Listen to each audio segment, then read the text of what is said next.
Hi, this is Jack, W8AQ, and we're going to take a look here today at what is in my Go Pack for my FT817. Everything it takes to put a station on the air. Now, we don't have any goats, so it's not going to be as good as Steve N0TU, but we'll have you take a look here at what I have, at least in my Go Pack, for the 817. Well, first of all, this whole little station sits normally in a little low pro pack. It's for a photographer. Everything I need fits in there real well. And we'll come around, let's open it up and see what we got inside. Let's see if we can do this one hand at a time. The manual, yep, even I read the manual on occasion for the FT817. First of all, the 817, I've got mine in a nice little leather, well, protective case here. I got this, it actually comes from England, but seems to do the job, keeps it well protected against the weather and the sort of banging around.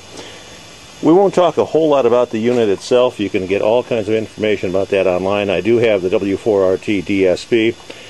I have the added filters that you can get again from W4RT. So you can turn that on here. And we've got the extra batteries. There we are. And again, all kinds of, pretty much anything that you can have on the 817 I've got on this unit. Alright, we're taking it out here so you can take a better look. Again, the BHI DSP was added a factory option, or not factory option, but an installment from W4RT. And we'll back this up the right way. Anyway, we got the peg legs. Peg legs, these will flip down. We'll see if we can do this with one hand. And helps hold the unit up in a more convenient operating position. Again, we've got the added CW and SSB filters. We've got the cranker knob on the front. It really does make a difference in this unit. And let's take a look here around the side. We've got sort of on the back here. This is the little Miracle Whip antenna. I haven't decided if it's going to work well or not yet. It does a great help on receive. I've had a couple of contacts with it, but right now I have not had it on enough to really know. So jury's still out on the Miracle Whip. And also attached to the side, sort of sliding down there, is the for the front connection here.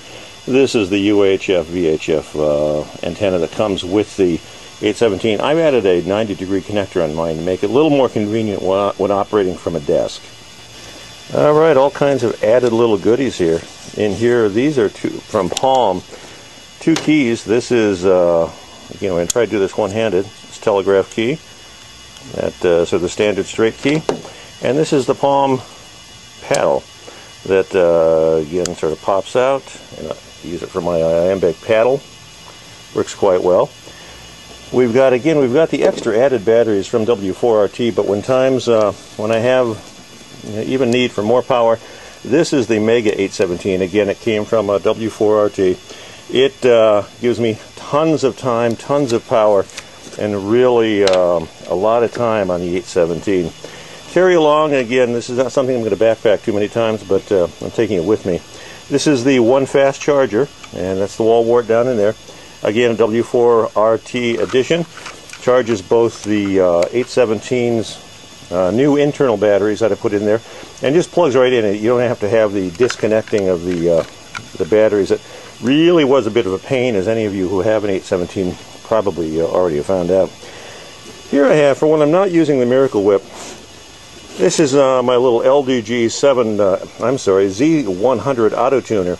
Does a great job for me. I use that either connecting up to a long wire, or I also have, not in this kit but in another little bag, a setup of pre-cut wire antennas for any bands I may be using. For the most part, using CWs that are cut to those frequencies. Really don't need to use the Z100, but have it in case I need it.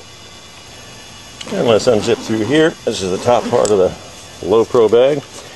We have the obligatory, and we won't haul it all out of there. We have headsets. We've got my cables for the Z100, and the microphone. This has the One Big Punch edition. Again, a W4RT option that was added to my stock Yaesu mic. Again, spend very little time really on the phone, but seems to do the difference when, or make a difference when indeed I do decide to get off the CW portion of the bands. And finally, we'll get in the front part here. This is where we keep track of all of the good stuff. Here's our directory for repeaters. Not too old, 2006, 2007. And this is our packet reference guide for the FT817. Nice little addition.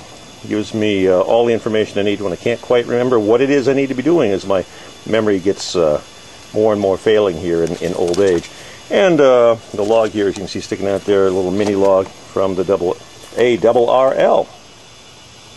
And we'll zap this all out, put this all back together. And that, in a nutshell, and in fact a very small package, is my little station in a backpack that I can take anywhere. Can backpack it if I need to. It's a little on the heavy side, obviously, but can take it somewhere. Or throw it in the back of the car, the truck, and head it out with a few pieces of wire and make all kinds of contacts, especially on CW. The 817 does a great job on CW. Hope you enjoyed a quick look there at the 817. I know I've enjoyed using it, and anticipate many, many more years doing so. 73, this is Jack, W8AQ.